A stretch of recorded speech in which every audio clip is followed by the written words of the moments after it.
Welcome to another episode of the Corner Store Podcast. Randall, right? Yeah, right. All right. I just met him today. No, we out there in town. But do you know what a corner store is when I say that? Do you know what comes to your mind when you think of corner store? When I was a little kid, there was this place next to Church's Chicken that we could walk to as kids, and they would sell like candy for like $1. So with like $5, you could buy yourself a lot of things from a corner store. Okay. Yeah. Corner store. Corner store. Well, corner store where I was a kid. You can also buy candy and stuff. But my corner store used to have that sign that says no loitering. Basically, you know the sign of somebody that says no hanging out, and it was always guys hanging out, drinking on the corner, talking mad shit. So it's like that. We just two guys on the corner, two brown paper bats. Okay. Old English, maybe Coke 45. I mean, what is your malt beverage of choice if you had to cheap beer? What would be in your paper bag? My favorite beer. It just depends on the mood I'm in. But if I'm gonna drink alone. I'm gonna want to drink Modelo. And if I'm gonna want to drink in a crowd, it's also with I want to drink Modelo when it's beer. Yeah. All right, you say in a car? And no, I meant like in a party, Oh, beer, okay. Don't incriminate yourself, man. Yeah. No, I don't drink and drive. That's for losers. Yeah, that's the thing of the past, dude. Oh, Yeah. you want to? Did you drink and drive before? I mean, I have a DUI, so I can't even deny it. Oh, okay. I was about to say allegedly, but no, there's evidence. It is. Yeah. How was that experience? Like, how did that happen and come about? Was it like a checkpoint, or you just got pulled over? No, I think both times was a crash. I crashed both times. Yeah. Oh wow. Yeah. Oh wow. Okay. But it was just a fender bender. Oh okay. And when I drink, I slur, so I was like, "There's no point in denying it," So I'm like, "Just book me. Let's just took it. Yeah. All right, that's Face pretty value. brief. Just took it in. All right, man. Like I say, man, I appreciate you coming, doing the podcast. It's a lot of stuff going on in the news. I think some stuff I want to talk about, some stuff that's old, some stuff that's new. For instance, you're a comedian. You're a stand-up comedian. Very funny guy. Thank you.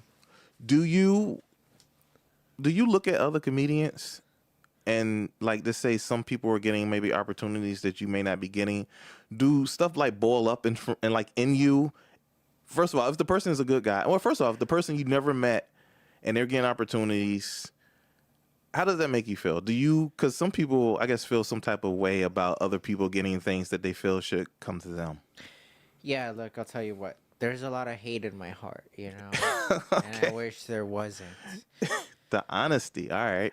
But comedy has changed me, dude. Like, just because, like, you're forced to think in so many perspectives. And, like, when you talk to, like, large amounts of crowds or little crowds, little crowds, like, you get to realize, like, you learn a lot from people, And, like there's this guy who's Ralph Barbosa. I've heard of him. Yeah. I follow him on Instagram, and like I watch his clips, and I like the guy, and like got like he started. He's a New York guy though, right? Yeah, and he started like with a clip that was like really popping, and I'm like, I have a joke similar to that, but it's not that good, But like, then I'm like, damn, he has more clips, and then like I'm like, and then he has he's getting shows, then he's like friends with Dave Chappelle, and like today I was seeing that he's fucking he's on Joe Rogan podcast, and I'm like, dude, like me before I would be like, damn, I hate that dude because I'm that dude, but like not anymore, dude. I see that and I'm like, dude, you know what that means? That means that there's a way. Yeah, and that means you're on the right track. Yeah. Well, I don't know, shit, hopefully, but like what he's like showing is that it's not impossible, No, it's not. And when I was in jail, I made myself a set of rules, and that's one of them. I'm like that was one of my rules where I'm like if they could do it, why can't I? So when I see somebody doing good, honestly, I do my even if I catch my I might have hate, but I try to catch myself and be like, wait, no, Randall, like that's not even the cool thing to do. You know what I mean? Yeah. I like to be cool. Oh, okay, yeah. Anything is possible, especially in that thing, and it helps to be funny, which he is. But you know, he also has a whole team that's behind him. He has signed to agencies and to get those opportunities and stuff like that. Right. So I don't consider that. I think half of it's being funny, and the rest is all the other stuff. So and when you see people like that, and you're like, man, I can do that too. Yeah, you can. You just got to get the other part of it. I mean, the funny is down, so you just got to get the other part of it. I don't. Yeah, I feel like that too, some way, because I feel like it's so many people on this planet. Granted, how many people have internet, but you only need like maybe 50,000, maybe 20,000 people just to know who you are and just to like you. And it's a lot of people to go around that will get your brand of comedy, get your style, and will pay money to come and see just you. Those people just have to find you. They just have to find wherever you are. So when you see other people getting opportunities, I think it's like everybody can eat. It's a lane for everyone. Yes, sir. And I bring that up because I've seen, I don't know if you're getting this on your social media feed, but I am getting so much posts that I'm seeing about people you hate. No. I hate no one. Except no, Matt Rife. Okay. You know what I'm talking about? Yeah. Pretty. Are you seeing posts? Are people posting things on your feed? Do you see things? Yeah, dude. For the past year, I've seen Matt Rife before I see other comedians all the time. Well, not necessarily seen, but he just came out with a Netflix special, and then people are just giving their opinions on it. What's your opinion on it? I haven't seen it, so honestly, I don't have an opinion. But good for him. Like, I don't know, like what to say. Like, I'm glad he got it. I mean, I don't really. Netflix special? Yeah. Oh, that's fancy. Huh? Yeah, I don't really. It doesn't. I don't know. I don't have any like feelings about it. But people are just generally hating on him, saying like, "Oh, he's just a TikTok comedian. Oh, he can only do crowd work. Oh, he only got that because how good he looks or something like that." And I'm like, all of that checks out. I'm not. I'm like, all that's honestly, I think all that's crazy. Like, you're too focused on the wrong things. I think you should just focus on yourself and your own comedy. Because, that's how I feel. Yeah, most definitely. I feel like you don't know what I'm talking about, Randall. Yeah, people hate on Matt Rife because they're like it's because you know what? Like, I think he's talked about it too, where it's like a lot of people only watch him because he's good. Like that retention span. He only really has it because of his looks. But I mean, I gotta play your cards you're dealt. Like, I'm telling you, I hate people. And when I first saw him, I saw him on my phone and like I crossed my hands. I'm like, okay, let's see this guy. And like by the end of the video, I'm like, you know what, this dude's funny. You know, like I couldn't I was like, well, fuck, you know, funny is funny. And like people who know me, they know I'm a hater, but I have values, you know. Yeah, value. Okay. Yeah. I just feel like you can't stop people from being funny. Like, you just gotta work on you and work on getting funnier. Work on becoming undeniable. Because when I was in Los Angeles what's undeniable to you? Undeniable is when you just destroy a room. Like other people go up and then you go up and you destroy it.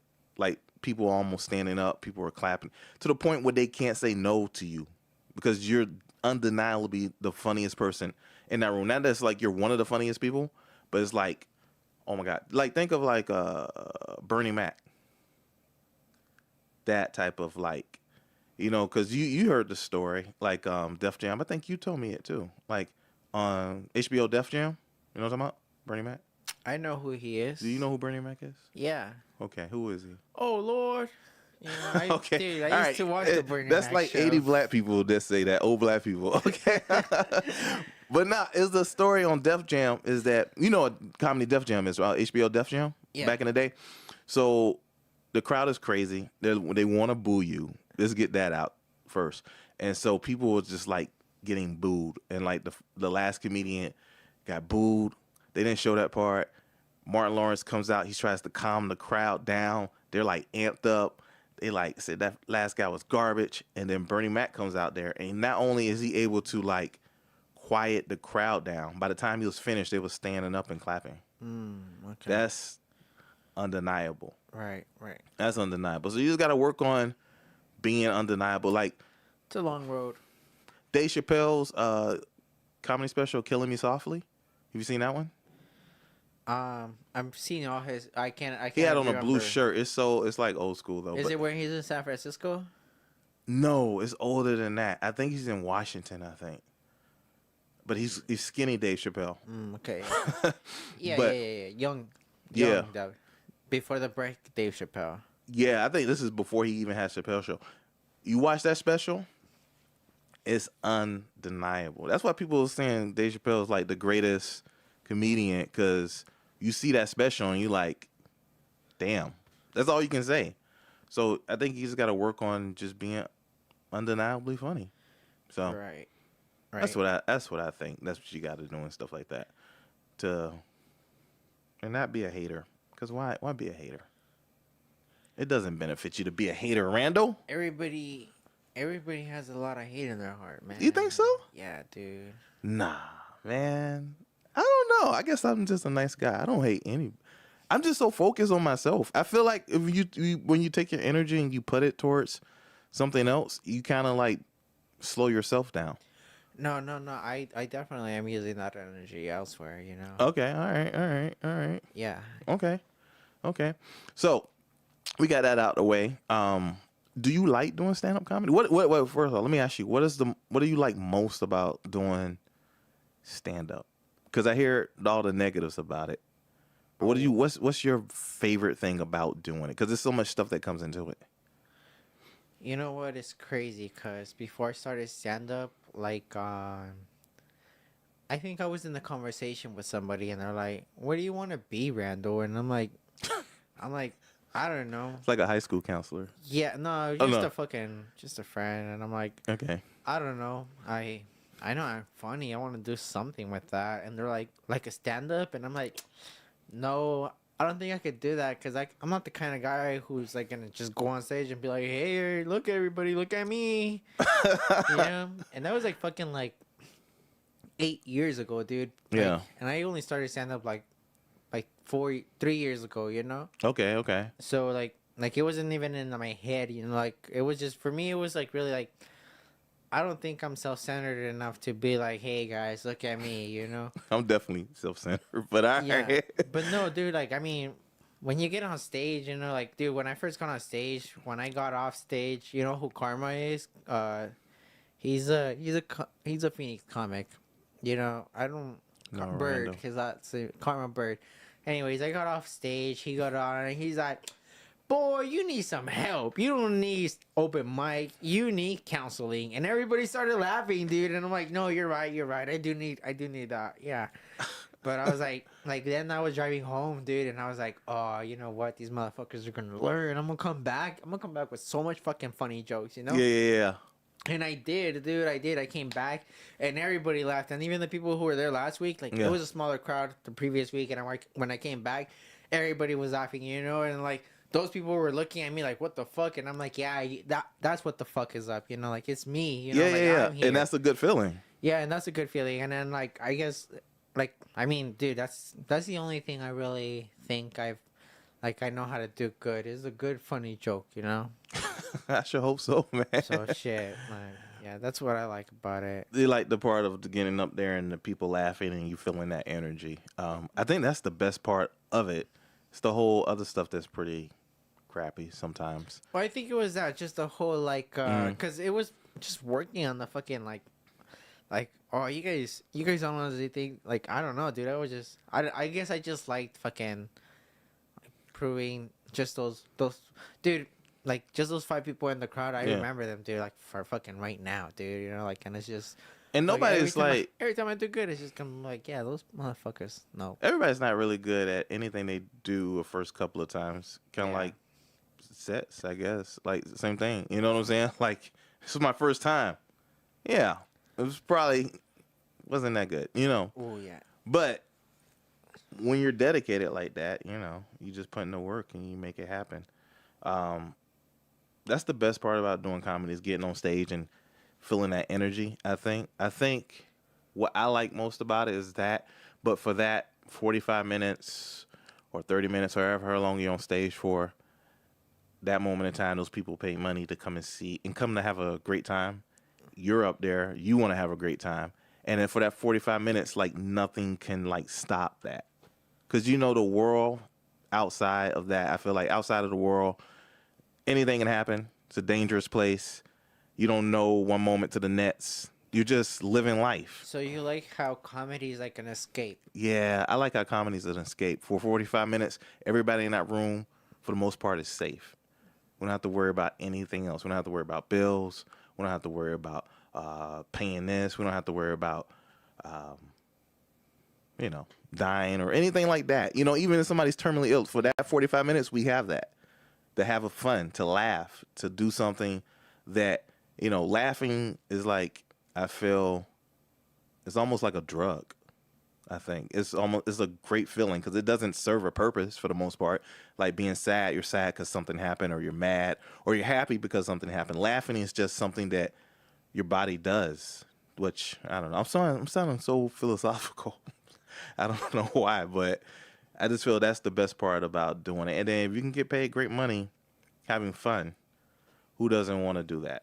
Yeah, I mean, not a lot of people get paid for having fun, Yeah. So, and this day and age, like I say, man, you can just find 50,000 people in Randall that rock with you, man, and you can be that guy. Shit, I mean, I think opportunities are endless, Nah, they definitely are, and you got to go out there and pursue it, man. So I mean, that's why I like comedy. Let me ask you this: what do you think about what's going on with the presidency? No, just playing with with I'm with Will. I'm so dumb. What is he gonna ask me? With dang, is this kind of old? I don't think. Will and Jada Smith. What do you think about that, man? That whole situation. Because she just came out with a book. Oh yeah. Listen, it sucks that's the mother of his child, But at the same time, I guess if that was my mom, I'd be like, damn, dude, my mom just doesn't quit. Yeah. Thank God, nobody talks bad about my mom, but this lady, Jesus. I think it's hard. I think to sit in the background. I don't know. I think people always at some point want to be or feel worth value or something. Do something. Could you imagine? Like, let's say the person you're married to pulls in what $20 million a year or something like that. You literally don't have to do anything. That'd be tight, dude. After a while, though. Shit. Think about it, though. I've been poor for 27 long years. Yeah, you're thinking with the poor mind. Just think. Hold on. Think if I was born rich and then somebody richer came along and said, "Hey, I'll make you even richer." Oh well, she wasn't born rich. She wasn't. Jada Pinkett Smith? Yeah. No, she grew up in Baltimore. No. No. I guess. No, she wasn't. Far from it. She wasn't born rich. No. Give me the bio. She grew up in Baltimore. She went to the same school as Tupac Shakur. You know who Tupac is. Right? Her lover. Yeah. She went to the same school, but she pursued acting. And some parts she didn't get because they said she was too short. Like she was supposed to play Will Smith in girlfriend in Fresh Prince of Bel-Air. But that's before she even knew who Will Smith was. But she couldn't get it because they said she was too short. So she was always that spunky person that always had to defend. You know how it is, dude. How tall are you? That's not even an excuse, okay? What the fuck? But I'm just saying, she didn't grow up poor is the point I'm trying to make. She grew up short. She didn't grow up poor, but... No, she did grow up poor. She didn't grow up rich. Yeah, she didn't grow up rich. She didn't grow up rich. But think about it. Just say you had money in the bank. Just say you had $10 million. You've already seen everything. Like, you already been to all 50 states. You've been across Europe. You've ate at the finest restaurants. You've been on a yacht. You shot a buffalo. Listen, hold on. You did all these things already. Right? You're sitting in your mansion. What are you doing? What are you going to do? Do you really think the world could become that small for people? Yeah. That's why a lot of people, I do. Wow, that's crazy. Now, what do you do after you did everything? Think about it. You're sitting in your mansion. You're sitting on your $50,000 couch. It feels good. The same couch you've been sitting on the last 3 years. What do you do next? Well, I mean, I guess you. I guess I am thinking about the poor mindset, dude. Because I'm like, well, why don't you just start helping people? That's You what know? a lot of people, if you notice, that's what they do. A Yeah. lot of people help people. They started the nonprofit organizations. And that kind of, see, that's what I mean, though. People have to constantly be doing something. Right. But if you make it to the point where you move out of the normal realm of needing money, you move into this next realm, what do? It's kind of like how we as humans like took ourselves out of the Dude, I don't know, dude. I think I really want to like. I don't want to be Elon Musk, but like if you're there, I think yeah. that's your goal. You know, like, well, I might as well just become the next Tony Stark. You know, like I might Yeah. as well just become my own superhero. I'm already. When you have that kind of like foundation, you know, you have building blocks where you're like, okay, I'll do a little project here, a little project there, but I'm like, dude, And that's why you had 3 white guys who went to space. Think about it. Jeff Bezos, Richard Branson, Elon Musk. right. They did everything. That's why they do stuff like, oh, I want to build a rocket ship and go to space. That's why. Because they already, everything you can imagine you can do on this earth, they already did it.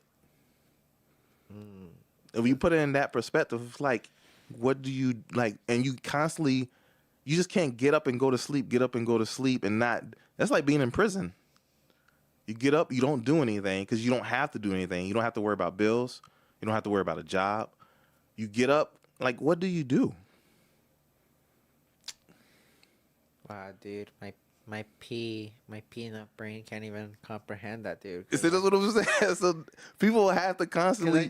I have so many people I want to help that like in my realm where I'm Yeah. like, well, I'll start off there, you know. Yeah, and But I'm you like- already, yeah, that's what I'm saying. Your husband makes $20 million a year. Like, you already helped the people. So what are you saying? I guess now that that's done, I might as well just fuck around with my husband, humiliate the motherfucker. Yeah.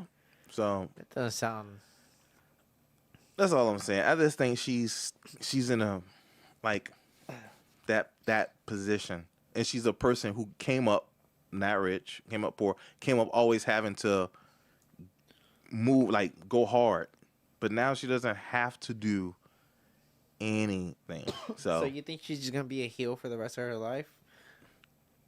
Yeah, I think people want to have opinions about you, whether it's true or not, though. This is, like, once you reach that level of success, you're going to have a bunch of people who just don't like you just because. No matter what. And they go by rumors. Hey, things. you ever post your jokes on YouTube? I post clips. Do you get more views on the reels, or do you get more YouTube on shorts? I get more views on shorts YouTube. on YouTube. What's the average? Like, I don't know, like 2,500. So you must get you get a decent amount of comments, you know, to get a feedback On the your shorts, joke. like, sometimes I get comments. If I put out a video, I could definitely get comments. What's the meanest thing you've heard? The meanest thing I heard? Tell me a few, because there's a few for me. I've heard I look like Leslie Jones. That's fucking funny. Like, I didn't know Leslie Jones was funny. I've heard that. Dude, I'm sorry, but it's just because I see it. Yeah. Because only like because of the microphone, most of your face is covered, so I only see your eyes. It's cool. You know, and I see like I think she has the same hair. You know, so I see like your eyes and your hair. And I'm like, that's the fucking same. You know? That's cool. I'll be a woman. I mean, this stuff doesn't bother me though, because you have to have people who hate you. I heard that. I heard. Wait, we'll go back and forth. You know what I heard? I heard. You know what would be funnier if this guy got off stage and started selling tacos. That's not bad though. What do you mean that's not bad? That's fucking. That's I mean, it's a bad comment. It's cruel, but that's not gonna dig deep into you because No, you're right. I never sell thought about that one. tacos. That's not really. I do sell tacos. Oh, like this guy likes fried chicken. All right, I get it. Like, if they Is said that that what you about got me, before? huh? Is that what they said before? No, Well, no. what else did they say? Yeah, I'm just trying to think of the worst. But even that one, I don't feel bad. You don't feel anything. I don't feel that. I don't care. I have got called. What's the gorilla that got shot? in the zoo. Harumble. Yeah, carnival. Like, It's something with an H. yeah. Rest in peace. Oh, But okay. I got Well, called that before. That's just racist. Um, One time I heard a guy said, like, well, for me, he's like, this guy's funny, but I think he needs to work in delivery, something like UPS or Uber. Just get off the stage, man. that's not like a YouTube. That's not like a YouTube comment. I'll tell you, man. I thought that one was clever too. When they told me that, I'm like, But "God YouTube damn." comments, they like that though, man. They cut deep. There's some. Yeah, that guy was clever. He was smart. They cut deep, man. But you know what I think it is? I used to work. I used to work at a call center, and I used to work in the retention department. And so what that basically is people will call in. This is for internet service. People will call in. They will want to cancel because for whatever reason it's not working. They're paying too much. They just want to cancel. So they get to the cancellation department. So what are you supposed to do? Just tell them like, come You on. try to save them. Come on, don't. Yeah. So you'd be like, I give you 2 months free. Damn, or I hate you, dude. or- You're the people I hate. Why didn't I talk to you at the beginning when I opened the membership? and that's how it sounds. That's how exactly it sounds. But I'm telling you, people will call in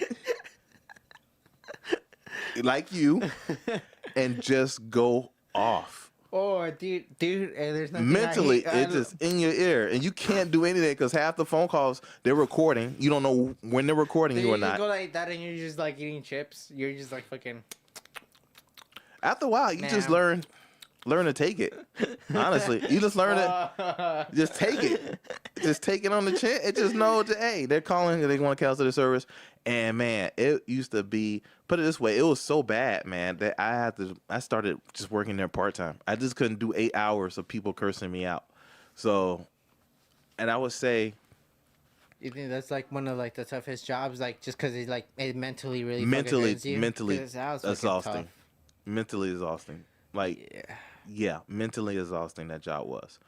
But I say that to say that people would say the cruelest. That people could say the cruelest things, dude. Like, I mean, so you two comment and just know this though. You gotta have people that hate you though. You can't be a success, or you can't get to where you're going to if a certain amount of people don't like you. If a certain amount of people don't like you, like you have to have people who don't like you for whatever reason. Like you can name like Beyonce. It's tons of people. I don't like her. They don't even know her. You know what I'm saying? They just got some They'll type never of even get close to her. yeah. I don't like her, or like so you have to have people who don't like you, man. But and honestly, I think is that they hate something within themselves. Honestly, Oh yeah, that's definitely when they keep going on project that, yeah. because Yeah. they see you doing something that maybe they want to do. They may be jealous of you looking like you're enjoying life when they're not. Yeah. Or they just might be a bigot, racist, homophobic. They just might be maybe, that. Yeah, maybe, yeah. For those things. Yeah, there might be that. But like on that first part, I think there might be a lot of that because like before I started comedy, I remember one time hearing from someone like I used to work at Amazon, and I remember hearing like somewhere like maybe in the radio or some bullshit like somebody said, like those people that you hate, and I automatically thought of somebody at Amazon, and they're like, most of the times the only reason you hate them is because the thing you hate about them is that you're like that's a part you hate about yourself, and you see it in them, Yeah. and you're not willing to work on yourself, so you're more accepting to hate them for that. Exactly. No, that's what I think about that, man. So, and you gotta have it's part of the nature of what you're trying to do. I mean, if you're trying to have people pay $150, $200 a ticket to see you, Jesus, that's just a know, lot. you're gonna have people who need to hate you. Yeah, no, definitely. But if they're talking about you, Dude, any news is good 250, news. That's 1,000 Jews with 4 tickets. Well, I saw that. I think that's how much Matt Rife is. Really? Some of the arena shows. Yeah. So, I mean, my hat's off to him. I mean, I need to get a 6-pack. Fuck. Yeah. But nah, I salute it, man. Even if I get a 6-pack, it doesn't work because dude, I get offended by everybody. I don't even know if I should keep going. Yeah, go. You said 6-pack and offended by everybody. Yeah. Well, it's because one time I remember I was like chilling with this girl who I thought she was attracted to me, and then like mid conversation, she's like, "Yeah, Randall, you know, I see that you're working out, but you're just so small." And I'm like, "You fucking whore," you know? she, she hit you where it hurts. Yeah, Got it. like I tried my best, and there's like I can't be big enough, you know? Wow. Women don't know the power they have. Dude, yeah. That's a terrible thing to say to you, man. How tall are you? You don't mind me asking? You know, in a good day, I might be 5'2", but people might Okay. still say I'm lying. Okay. All right. Yeah. All right. Well, I mean, Yeah, no, I don't even care about size. No. you shouldn't. You shouldn't at all. But I do like a girl with, like, I guess it doesn't even matter size. Yeah. As long as she has a good Anything's heart. big for me, dude. You know, A cups are big for me. That's okay. I was... So A cups and A cups and up. A cups and up. All right. All right. He's single. I'm just letting you guys. Right? Am I right? I don't want to throw you. You are? Oh, yeah, for now. Okay. All right. Not after this podcast. Oh, yeah. Man, it might blow up, but you might have your own fan base. You said you just like anybody. You know what? I like my fan base to be more people who like my comedy. And I like Okay. to tell hardcore jokes. Okay. Okay. Okay. Yeah. All right. Listen, tell the people where can they find you. You can find me on Instagram under Rosie Butthole, or Rosie Butthole. yeah, it's RosieButtHole, and on YouTube, because I get more views there. Under Randall, Randhal. Okay, cool. All right, guys. Very funny guy, Randall. I appreciate you being on the podcast. Thank you so much for coming. Thank you for having me, EO. Yep. I don't know how else to end it. All right, guys. Corner Store Podcast. Peace.